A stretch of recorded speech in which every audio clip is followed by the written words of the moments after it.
What is up, everyone? I'm Jimmy Conrad, and welcome to your favorite show on the internet, LaLiga Zone. And this week, we're talking about the magic of Mallorca, Barcelona regaining the top spot in the table, Joao Felix's injury, which is pretty sad to see, my man in Fuego for the MVP of the week, and then I'll show you why it's so hard to score an easy goal sometimes, and of course, the highlights of all the top goals. So let's do this. Vamos! Now, because I'm here for you and always have your back so that you do not miss a thing from the top league in the world, here are the best stories from the weekend in LaLiga Santander presented by Sling TV. And first up has to be about Mallorca because they were in the third division less than 2 years ago before being purchased by American owners and former NBA MVP Steve Nash. And this weekend, they did the impossible and upset the top of the table leaders Real Madrid thanks to a terrific game-winning goal by Lago Jr., who played fearless all night against some of the world's best players. So congratulations to him and to everyone at the club, because this victory proves that Mallorca deserves to be with the very best in Spain. And then next up, can we discuss what it looks like when the reigning league champions Barcelona are in peak form? Because they showed it this weekend in their 3-0 win away from home against Eibar, when all three of their attacking superstars, and I'm talking Leo Messi, Luis Suarez, and Antoine Griezmann, each scored a goal.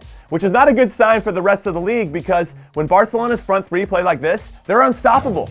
And finally, I got some good news, some bad news, and some worse news about Atletico Madrid. The good news, they scored a goal this weekend, which has not been something that's been easy for them to do this season, so I'm glad they hit the back of the net. The bad news, they didn't end up winning that game at home against Valencia. It finished 1-1.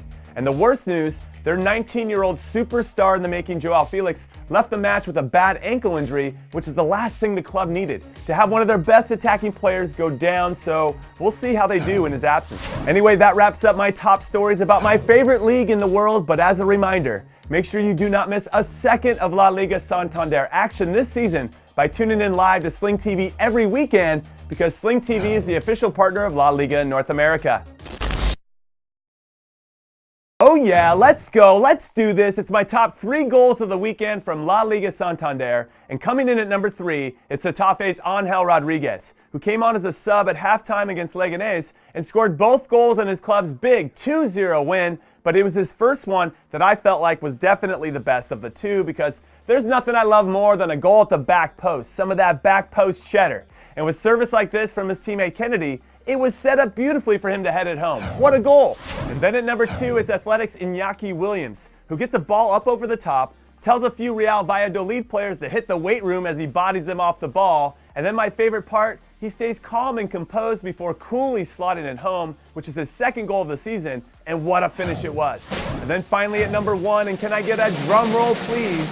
It's Valencia's number 10, Dani Parejo, who scored this ridiculous free kick against Atleti's Jan Oblak, who many consider to be the best goalkeeper in the world, which makes his goal extra special, and which helped Valencia earn a hard-fought 1-1 draw away from home against one of the best clubs in the league, which now puts Valencia in 8th, only 3 points out of the top 4, so way to go, Donnie. After watching all of the matches this past weekend, it wasn't easy to choose my MVP, or as I like to call it, my man in Fuego. But after careful consideration, and I'm not just saying this because me and him have become friends after we did a video together in Mallorca, and here's some proof of that, by the way, where I beat him in a crossbar challenge at the beginning of the season. Yes, that's a true story. You can see it right here. And yes, you're right. I'm talking about Lago Jr.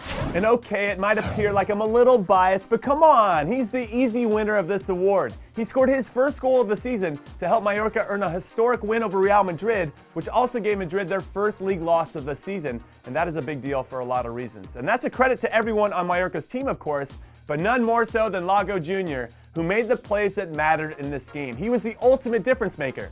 So congratulations, my old friend. You deserve this. And all right, that is it. That is all I got for LaLiga Zone for this week. But like always, let me know your thoughts down below, and I'll hop in the comments too so that we can keep this conversation going until the next episode. And I'll see you next week. Un abrazo.